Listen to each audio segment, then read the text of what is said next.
आज हम लोग क्या पढ़े हैं? प्रकाश का परावर्तन। कल भी हम लोग पढ़े थे इसके बारे में, प्रकाश क्या है। ठीक है, बहुत से बातें कल हमने पढ़ा था, लेकिन आज का विषय बिंदु है प्रकाश का परावर्तन। जिस तरह आप लोग कैरम बोर्ड खेलते हैं और जब आप लोग जो है कैरम बोर्ड से जो है ना सामने स्ट्राइकर से मारते हैं तो देखिएगा कैसे जो है ना एंगल से आता है।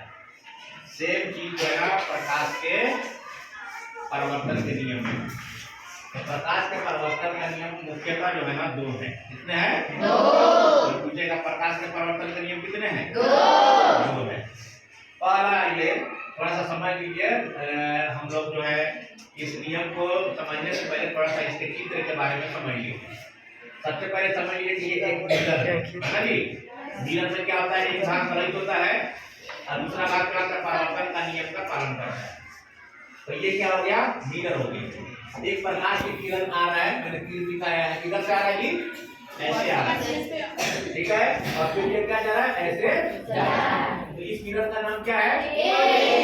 इसका नाम होगा आपतित किरण। ये को क्या कहेंगे? और यहाँ से वो से बीच तक चला गया। अच्छा, एक बीच में हमने क्या नाम दिया है इसका? ON। इसका नाम है अभिलंब। ये अभिलंब जो है ना इसके साथ कितना डिग्री कोण बनाता है? इसका नाम है लंब का जवाब कहीं भी अगर आएगा गणित में या विज्ञान में, उसका मतलब है मान 90 डिग्री का कोण बनेगा। ठीक है, तो देखिए ये लंब और ये आपतित किरण के बीच में कोण बना, इसको कहते हैं आपतन कोण। ये लंब और ये जो है किरण के बीच में जो कोण बनता है उसको कहते हैं परावर्तन कोण। इसके साथ जब बनेगा तो आपतन कोण नाम चला जाएगा, इसलिए आपतित नाम है, इसीलिए आपतन। इसके साथ जाएगा तो परावर्तन कोण। एंगल ऑफ रिफ्लेक्शन कहते हैं इसको। क्या कहते हैं आपतन कोण को? Angle of incidence. Angle of incidence की वजह से इसका नाम होता है आई। एंगल ऑफ रिफ्लेक्शन की वजह से इसका नाम होता है आर।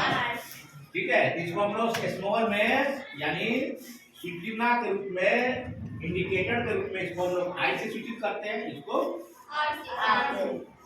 अब आइए, ये तो ग्राफ था, आपका चित्र था। अब इसके बारे में जो है ना हम समझेंगे कि ये लॉ क्या कहता है, नियम क्या कहता है। ये नियम जो है अब हमेशा के लिए, आप कहीं भी आप जाइएगा तो नियम बदलता नहीं है, नियम नहीं बदलता है। तो अब ये ऐसा ही छोटा छोटा चीज जो है ना आपको अब विज्ञान में, गणित में नियम बनकर सामने आएगा। तो कोई पूछेगा प्रकाश का परावर्तन का नियम क्या है, तो कहेंगे प्रकाश का परावर्तन का नियम मुख्यतः दो है। तो प्रश्न अगर आ जाए ऑब्जेक्टिव क्वेश्चन कि प्रकाश के परावर्तन के नियम कितने हैं? दो। पहला नियम क्या कहता है समझिए, सब चित्र है पेन में, यहीं पे है, हम यही का बात वहां दिखाएं। तो क्या कहता है, आप लोग थोड़ा सा पढ़िए वहां पे। प्रकाश का आपतित किरण, ये परावर्तित किरण तथा आपतन बिंदु पे डाला गया लंब, तीनों 1 2 3 तीनों एक ही तल में होते हैं। अलग अलग है, सब एक ही साइड में है कि नहीं? ये इधर है नहीं ना?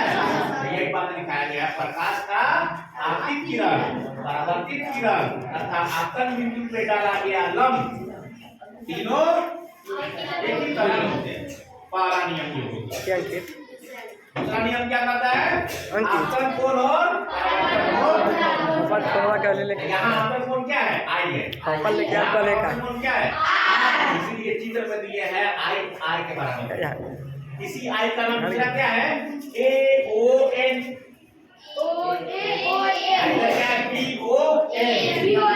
AON और BON, यही है ना आपतन कोण और परावर्तन कोण। इसके पास दो ही नियम है। पहला नियम क्या है? प्रकाश का आपतित किरण, परावर्तित किरण तथा आपतन बिंदु पे डाला गया लंब, तीनों एक ही तल में होगा, तीनों एक ही तल में होगा। दूसरा नियम क्या है कि आपतन कोण और परावर्तन कोण क्या होता है? आपस में होगा। यही जो नियम है, इसी नियम को हम लोग कहते हैं प्रकाश का परावर्तन का नियम। समझ में आया?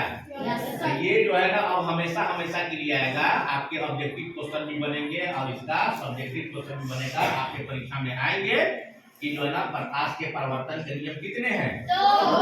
इसको जो है ना उल्लेख करें। तो उल्लेख करने के लिए आएगा कि ये पूरी बात को हम लोग लिख देंगे उल्लेख को। अब उल्लेख के साथ साथ हमें चित्र बनाना है। चित्र नहीं बनाइएगा तो आधा नंबर पड़ जाएगा।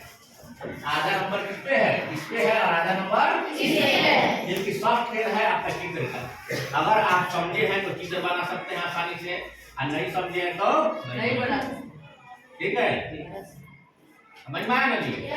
तो होमवर्क यही रहा कि कल आप सभी लोग प्रकाश के परिवर्तन को लिखकर आएंगे। ठीक है, तो होमवर्क यही रहेगा। ठीक है, धन्यवाद।